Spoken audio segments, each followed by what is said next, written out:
Yes, ito pa ating pagdidibatihan mga classmates. Sa inyong palagay, may dating ba sa madla ang tambala ni na James Reid at Catherine Bernardo? Yun nga po kasi bali-balita, nagagawa sila ng series together. Yan. Okay, May dating ba para sa'yo? Oo. At para sa ating tatlo? Kayo po, anong sagot niyo?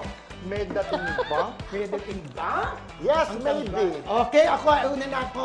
Ang nabunot ko, yes.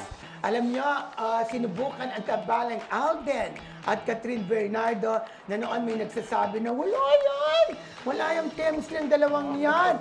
Pero tingnan nyo naman po, dalawang pelikula na ang napatunayan na super blockbuster. Kaya itong eksperimento ng kapamilya kina James Reid at Catherine Bernardo ay sigurado po ako, naniniwala po ako na magtatagumpay ito at may chemistry ang dalawa kahit ayaw nyo pa. Okay, actually gusto ko yung yes kasi gusto ko talaga silang dalawa magkatambal. Kaya lang wala naman akong choice kundi no.